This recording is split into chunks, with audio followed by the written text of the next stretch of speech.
You have finally understood smart money concepts after watching this video. So in this video, I want to simplify smart money concepts in a way that even a beginner can understand. Most of the information that we can find online is all about retail trading. Oh, by a support level. If you search for how smart money and the big banks trade, you won't find much information about it. And today, smart money trading is probably one of the best kept secrets in the world of trading. And today, I want to review those secrets to you. Once you learn how smart money trades, you can implement these concepts into your style of trading and make even more money. So let me explain to you some smart money concepts that you must follow so that you can finally become a profitable trader. So, firstly, let's talk about boss or break of structure. So, in an uptrend, price will be looking like this. You'll be making your higher highs and higher lows every time price breaks through a new high. This is what we call a bullish break of structure, or boss. So there's a break of structure here. There's another break of structure right here, and another break of structure right here. Whenever price breaks the previous high, so at some point of time, price will eventually lose momentum and start reversing in the other direction. And for this reversal to be valid, price has to break the previous higher low. So this is the previous high low, and price has to break below it for it to be valid. So once this move has happened, this is what we call the chalk, or rather a change of character chalk. In order for this chalk to work, we want this previous high to be an area of interest, like either a supply or demand zone or an order block. So the stronger the zone, the better it is, right, the better this chalk will works. Once we have a change of character, the chalk, and an area of interest, your supply zone, we can expect price to reverse and start going down. And then as it starts to go down, it will create your lower highs and lower lows and lower highs and lower lows. And as price creates your lower highs and lower lows, it will also create your bearish break of structure. Whenever price break through a lower low. So when price break through a lower low, it creates another break of structure right here.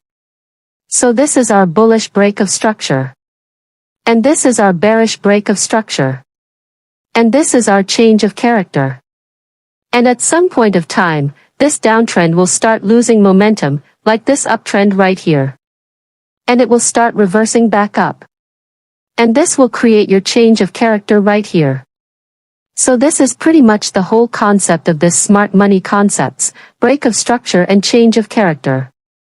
For this strategy to work, we want the area of interest, this zone right here, this supply and demand zone, to be as strong as possible, because the stronger it is, the more likely the price will move in the direction that you want it to. Now, what do I mean by strong area of interest? There are two methods that you can use. The first method is what we call the liquidity grab at a supply or demand zone. Firstly, you need to identify a strong supply or demand zone on the higher time frame, like the 1-hour time frame or above. So the higher the time frame, the stronger the area will be. And what you want price to do is your liquidity grab. So what is a liquidity grab? A liquidity grab is basically a false breakout, right? In this case, where price breaks through a recent high or low, does a fake out like this, and then reverses in the opposite direction. So the psychology behind this liquidity grab is that people will be entering for a sell when price breaks through the recent low, because this is the recent low. And when price breaks through the recent low, the sellers will be selling down because they think that this is a downtrend, right? So when they enter for a sell right here, they're going to be placing their stop loss above the last lower high, which is right here. So if price end up doing a false breakout and price actually comes up, it will hit all their stop losses, adding fuel to the fire and increasing the momentum, causing price to shoot up. So we can take advantage of this by entering for a buy position somewhere right around here and make money as price goes to the moon. The second method to find a key area of interest is by using order blocks. So an order block is basically an area where the smart money and big banks likes to enter and exit. So how do you spot order blocks?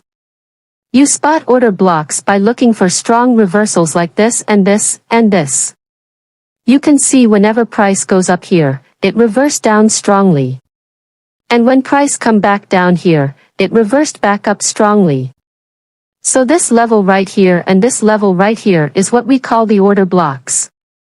Now, let's combine whatever that we just learned. And I'm going to show you a high win rate smart money trading strategy.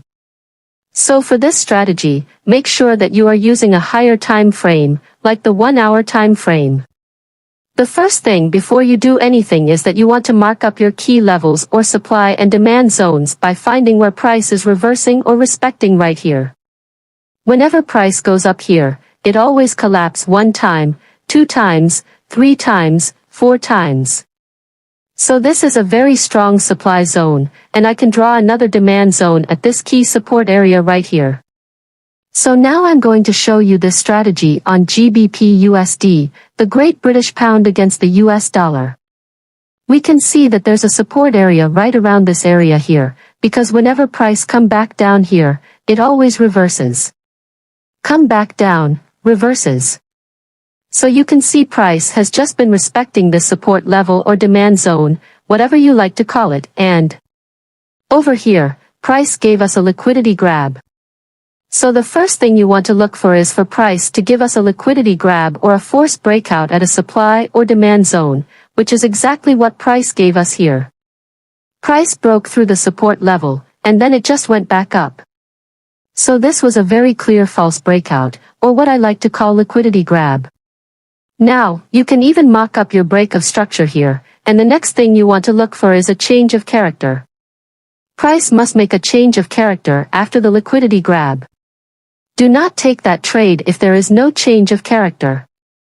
So it's very, very important that you look out for a change of character after the liquidity grab. So I can spot a change of character right here, because this is the last lower high before price collapse. And then at this point of time, this is when price has broken the last lower high breaking structure, causing a change of character. Now, next, when do we actually enter for the trade? We enter when there is a fair value gap. Now, what is a fair value gap? A fair value gap is when price goes up or down so fast that it doesn't give buyers or sellers enough time to enter the market. Therefore, it creates an imbalance in the market. So price will usually come back up or come back down to this fair value gap and reject it. And that is when you can enter for the trade. So you can mark a fair value gap by using a rectangle tool to mark the previous candle's week before the big move and then taking the next candle week after the big move. So right here, this will be your fair value gap. So there are bullish fair value gap, which is basically a big, fat, green candle. And there is also bearish fair value gap, like this big red candle right here. So, back to the example, you want to enter for a buy when price has came back down to our fair value gap. So, in this example, I can spot a fair value gap right here. You can see right here, there's a fair value gap. And right now, what we want to do is to wait for price to come back down to retest this fair value gap. Then that is when we can enter for a buy. And the reason why I mark this as the fair value gap is that if you look towards right here at this candle here, price went up super fast. Right? Went up super fast, gave us a big, fat, green candle. This candlestick week, the next candlestick week, and the candlestick week before it, I marked up the entire box, giving us the fair value gap. So I want you to know that price can come to the middle of the fair value gap, reject it, and then continue going up. But at the same time, remember, price can do anything it wants. So price can also touches the fair value gap, which is like this area here, just touches it and just reverse and head back up. So if you are waiting for the price to go to the middle, you have missed out on the trade. So ultimately, it's really up to you on which way you want to do it, right? There is no right or wrong answer. So in this trade, I have entered for a buy right here, when price has came to the middle of this fair value gap and is showing me some sort of signs that it's going to reject it and head back up, and I'll place my stop loss below the fair value gap, and I'll place my take profit at where price last stop at. If you look towards the left as a little resistance area being formed right around this area here. So that is where I should place my take profit. And as you can see, this was a 1:3 risk to reward ratio trade.